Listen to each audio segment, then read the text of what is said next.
Hello MotoGP fans, welcome back to ZNGP Today.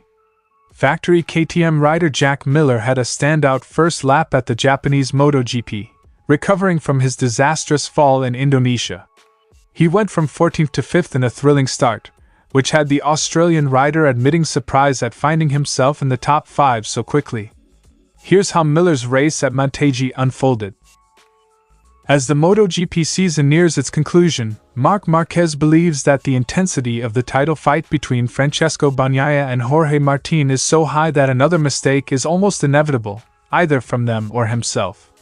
Here's what Marquez had to say following the Japanese Grand Prix.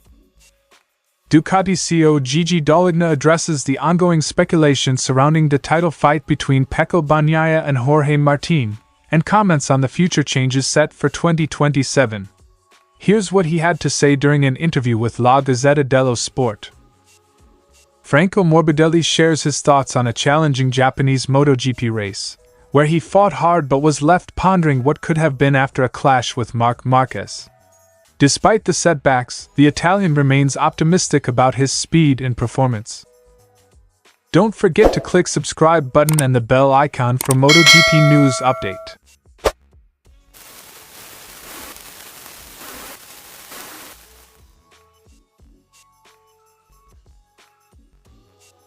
After a disastrous first-lap crash in Indonesia that involved multiple riders, Jack Miller had something to prove at Montegi. He managed a brilliant start from 14th on the grid, quickly working his way up to 5th place by the end of the first lap. I generally get away well and can pick my lines pretty good on the first lap, last week not included because I really messed that up. But I was happy to get a decent jump this time, and to pass nearly 10 blokes on the first lap was nice. Quote from Jack Miller. Miller hugged the inside through the first corners, avoiding chaos as Franco Morbidelli and Maverick Vinales ran wide. He later outbraked both Marc Marquez and Enea Bastianini to grab 5th position. When I passed Marc and Enea into turn 11, I thought, oh shit, I'm in the top 5 here. Despite his fantastic start, Miller knew his position wasn't safe. As the race progressed, riders started to reel him back in. Franco Morbidelli and Marco Bezzecchi overtook Miller on lap 6, and by the halfway point, Fabio Di Giannantonio had also passed the Australian, leaving him in 8th. The anchor soon got thrown out and the boys started coming back past me pretty fast. With light drizzle in the air, Miller admitted he was hoping for heavier rain to help close the gap to the leaders. I was hoping and praying it was going to come down a bit more, but it was only the slightest of drizzle. Nothing like Moto2 had. Miller, like many riders, struggled with rear grip for the rest of the race. Battling to keep traction, he finished in 10th place, still a solid recovery considering his starting position. It was gnarly trying to get the thing off the corners at the end there, using all the paint you could because it was the only place to find grip. We're struggling with mid-corner and corner exit speed, but the front stayed solid all race. Miller remains optimistic heading into his home Grand Prix at Phillip Island in just a few weeks. This heartbreaking track was good for us. We'll come back next week, give it a crack at the island, and see how it goes there, Miller concluded. Jack Miller's Montegi race was a mix of brilliant moments and struggles, but he's determined to fight back on home turf in Australia. Stay tuned for what's sure to be an exciting showdown at Phillip Island. With just 4 races remaining in the 2024 MotoGP season, it seems clear that the title fight is down to 2 riders, Francesco Bagnaia and Jorge Martín. After several changes in the lead and some big mistakes from both contenders, the gap between the two is now a mere 10 points. Marc Marquez, who has been in the running all season but saw his title hopes fade after his crash in Indonesia, now sits 4th in the standings. Still, he believes that the level of competition between Bagnaia and Martín will force one of them to slip up again. When you're playing for the championship, you get the best out of yourself. They're doing it now, but the intensity is so high that I think one of the two will fail again. Or maybe I will. Quote from Marc Marquez. Both Bagnaia and Martín have been plagued by mistakes throughout the season. Bagnaia, for example, struggled with his starts in Aragon and had two major crashes in Aragon and Misano, while Martín's Q2 crash in Japan forced him to start from 11th on the grid. Despite this, Martín remains in the hunt, recovering well during the race and managing to stay close to Bagnaia in the standings. Marquez, who has also had his share of errors on the GP23 this season, pointed out that maintaining such a high level of performance increases the chances of further mistakes. At this pace, it's difficult to keep going without making a mistake in every race. It's such an intense battle that it's pushing the entire category to a higher level. Despite losing 11 points to Bagnaia in Japan, Marquez still considers Martín the favorite for the championship. He praised Martín for his ability to recover from setbacks, particularly when starting from the back of the grid. "I still have the same opinion. Martín started 11th today, and I know how hard that is. It makes life difficult for you. But he managed it very well in the first laps. Starting the battle from behind is tough in today's Moto GP," Marquez concluded. Even Bagnaia acknowledges that the pressure is immense. Last weekend, he compared his battle with Martín to the legendary clashes between Valentino Rossi and Jorge Lorenzo. However, he noted that there were fewer mistakes in those days, with both riders consistently finishing first or second. "They made fewer mistakes, so they were almost always first and second. But it is stressful because it takes very little to win or lose a lot of points." Quote from Bagnaia. With the stakes higher than ever, Marquez believes we could still see more errors before the season ends. As the MotoGP title race heads into its final stages, every move will count, and a single mistake could determine the 2024 world champion. Stay tuned as the action continues at the Australian Grand Prix.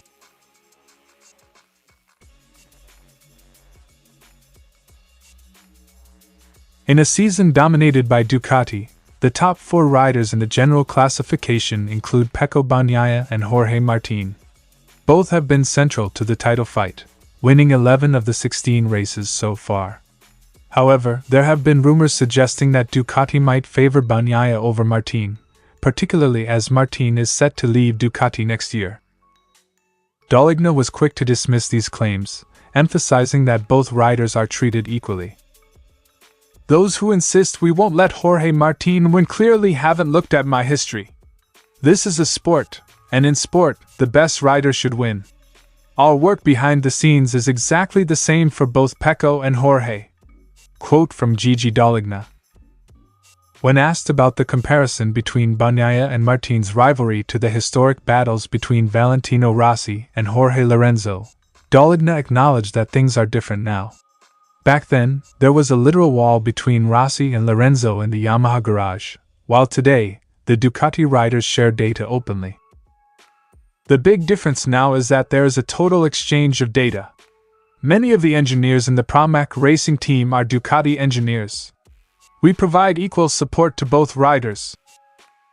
Dall'Igna remains firm that Ducati will continue to support both contenders, regardless of who is in contention for the championship. When discussing his title contenders, Dall'Igna praised Bagnaia for winning back-to-back championships and described him as the benchmark rider in MotoGP. He also commended Martín for showing resilience and character, especially after recovering from a tough qualifying session in Japan.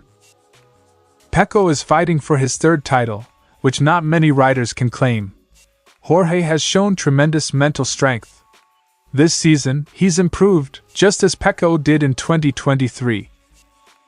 With Enea Bastianini and Marc Marquez still mathematically in the title race, Dall'Igna offered insights into their performances. While Bastianini has had a challenging season, Dall'Igna acknowledges his talent but recognizes the importance of making difficult decisions, particularly regarding Bastianini's departure from Ducati in 2025. As for Marquez, Dall'Igna believes the 8-time world champion still has room to grow. "Enea is a great rider with enormous talent, but sometimes decisions need to be made. As for Marc, I think he can still improve, especially in qualifying. His speed is there, but there's more to come." Reflecting on the 2024 season, Dall'Igna admitted that the results have exceeded his expectations. Although he predicted a tough season after 2023's success, Ducati's dominance has continued, much to his surprise. "I'm honest, it surprises me. Maybe in winter we took a few more risks, knowing other teams could develop, but the results have surprised me," concluded from Gigi Dall'Igna. Looking ahead to the 2027 regulations, Dall'Igna acknowledged the challenges of developing a completely new bike while also managing current developments. With significant changes, including the removal of aerodynamics and the lowering devices, European manufacturers face a tough road ahead. With Ducati's top riders continuing to fight for the championship and major changes looming for 2027, Gigi Dall'Igna remains focused on ensuring a fair battle on the track. Stay tuned as the 2024 MotoGP title fight intensifies, with the Australian Grand Prix next on the calendar. Morbidelli started the race strong from 6th on the grid, gaining a place in the first turn. However, his race took a different turn when Marc Marquez made an aggressive inside pass at turn 2, causing Morbidelli to run wide and drop to 8th. "I got touched by Marc in turn 2. I went out over the curb and lost some positions. From then on, my race was a completely different one." Quote from Morbidelli. Morbidelli recovered to 7th after Pedro Acosta crashed, and he spent several laps trying to overtake KTM's Jack Miller. It wasn't until lap 8 that he finally passed Miller, but the delay cost him valuable time. Morbidelli spent much of the race in a fierce battle with the KTM riders, struggling to overtake due to their strong braking and acceleration. He finally overtook Brad Binder for 5th place with just 3 laps to go, securing another strong finish. "The KTMs are very difficult to overtake. They brake very deep and accelerate very strongly. I lost a lot of time behind Jack, but I had a good fight with both him and Brad. It was a fighting race, and we were able to get P5, which is another strong ending to a weekend." Morbidelli believes that without the early contact with Marquez, he could have been in contention for the podium. He pointed out how critical it is to be aggressive in the early laps, as riders like Marquez and Jorge Martín proved by making strong starts and maintaining their positions. "Fight for the podium, that was the aim. The difference between making P5 and making P3-2-1 is very small. The riders that have the courage to make progress in the first laps, like Marc and Jorge this weekend, stay up there. It's really difficult to be 7th or 8th in the first 3 laps and then catch up." Morbidelli has now finished in the top 5 in the last 3 races, but he's still seeking his first podium finish since 2021. He knows what needs to be done, putting together a strong qualifying, a good start, and avoiding incidents in the first laps. "We need to put everything together. Qualifying, good start, not getting touched or touching anybody in the first laps, and being aggressive. The speed is there," Morbidelli concluded. Morbidelli missed preseason testing due to a head injury, but has now climbed to 8th in the World Championship. With a few races left, he's hoping to turn his recent strong finishes into podium results. Despite the setbacks in Japan, Franco Morbidelli is showing promising pace as the MotoGP season nears its conclusion.